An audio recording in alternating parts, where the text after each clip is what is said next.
Hello student, welcome back to my channel. तो आज हम थिल्वर के इकोनॉमिकल थॉट्स के बारे में जानेंगे एंड आप हायर एजुकेशन में होंगे, आई होप सो, क्योंकि उसी का सिलेबस है और मैं इसीलिए आपको हर एक लाइन एक्सप्लेन नहीं करने वाली हूँ। तो शुरू कर देते हैं। थिल्वर जो थे वो साउथ इंडिया तमिलनाडु से बिलोंग करते थे। He was a legendary Tamil poet philosopher. His famous work was Thirukkural. The book was not about just ethics but also a guide for economics and governance. ये इनकी मास्टरपीस कही जाती है, जिसके अंदर 1330 शॉर्ट वर्सेस हैं। इनको डिवाइड पोएट कहा जाता था। क्यों कहा जाता था? क्योंकि इनकी जो टीचिंग्स थी वो सारी ह्यूमैनिटीज़ पे अप्लाई की जा सकती थी, इसीलिए इनको डिवाइन पोएट कहा जाता था। His economical thought focus on ethical wealth. He believed money is important but it should be earned and spent honestly. ठीक है, अब हम इकोनॉमिकल थॉट्स पढ़ेंगे इनके। सबसे पहले एग्रीकल्चर के बारे में क्या कहते हैं। Agriculture is the backbone, most important profession. Farmer are the linchpin of the world because even the king depends on them for food. फिर इनका रोल ऑफ गवर्नमेंट का रोल कैसा होना चाहिए, उसके बारे में क्या कहते थे। अकॉर्डिंग टू हिम, एक स्टेट को बढ़ना है, किंग को बढ़ना है, तो उनको 4 चीज़ों पे ग्रोथ करनी है। तो 4 चीज़ों पे इकोनॉमिकल ड्यूटीज़ हैं उनकी, उस पर ध्यान देना है। फर्स्ट है create, second collect, third conserve, fourth distribute. Create में क्या कहते हैं, फाइंड सोर्सेज ऑफ इनकम की सोर्सेज को उनको ढूंढना, बढ़ाना।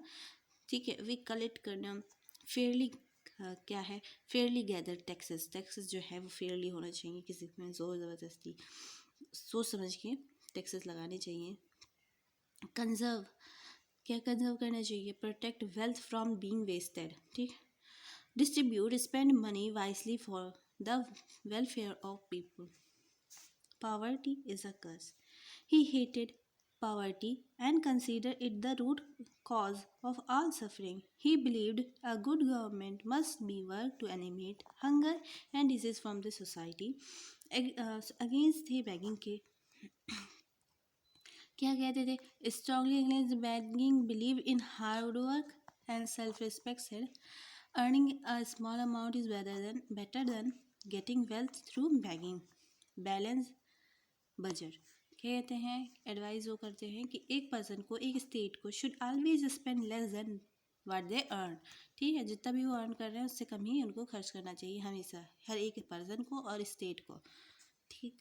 If your expenses are higher than your income, economy will collapse. ठीक है, इन सारी जो चीज़ें हैं मैंने लिखी हैं आपको, 1 2 3 4 5 चीज़ें लिखी हैं. सबका आप हेडिंग डाल के अच्छे से एक्सप्लेन करोगे. ठीक है, और आप इतने बड़े हो कि आप खुद से भी कुछ पॉइंट खुद भी जोड़ सकते हो या हर एक चीज़ को अच्छे से और एक्सप्लेन इसमें कर सकते हो. तो इस तरह से आप 5 पॉइंट लिख सकते हो. इनके बारे में पहले आप बता देना, फिर उसके बाद इनकी इकोनॉमिकल थॉट्स के बारे में और कंट्रीब्यूशन के बारे में हम पढ़ लेते हैं.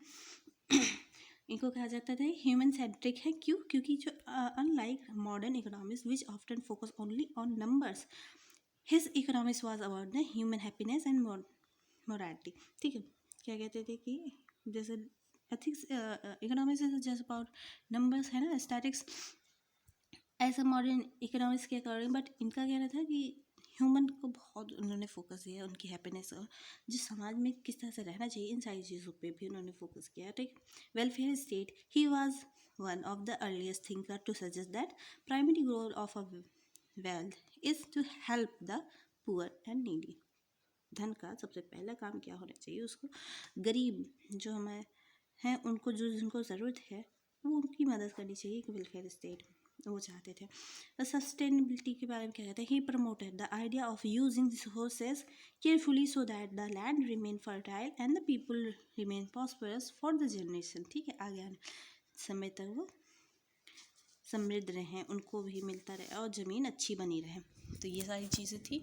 आई होप आपको समझ में आया है, आप अच्छे से लिख सको. एंड नेक्स्ट वीडियो किसी पर चाहिए आप उससे कमेंट करना. कैसा लगा आपको वीडियो ये भी कमेंट कर देना. Till then bye and stay happy.